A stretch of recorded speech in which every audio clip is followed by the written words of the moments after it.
Chapter 13 is all about research and support. So the chapter begins by talking about survey research. This is so important because as you begin to write your speech, it's very important to analyze your audience.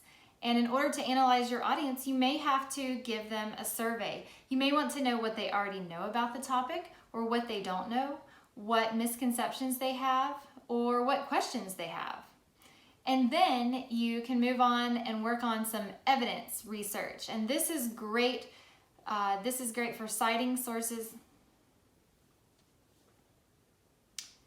Chapter 13 gives us some ideas for research and support when it comes to preparing for our speeches. So the first thing we can talk about is survey research.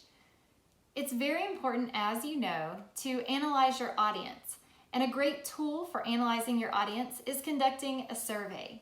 You can ask your audience questions to gather their background knowledge on your subject or what questions they may have. They also may have some misinformation that you can identify in your survey as well. And then you can also work on gathering up some evidence.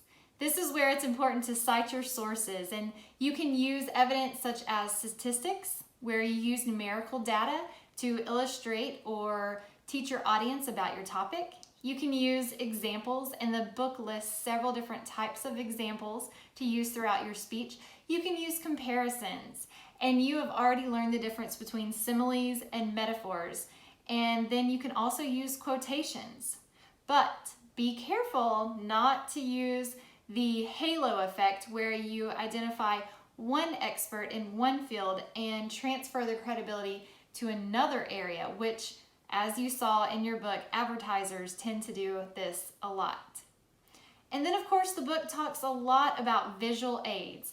I love the formula that they give you in your book about how many visual aids to use. So you take the length of your speech, so maybe 6 minutes, you divide that by 2, so you would have 3 minutes, and then you add 1. So then a 6-minute speech would allow you 4 visual aids at the maximum. You don't want to give your audience too many visual aids because they'll become distracted from your message.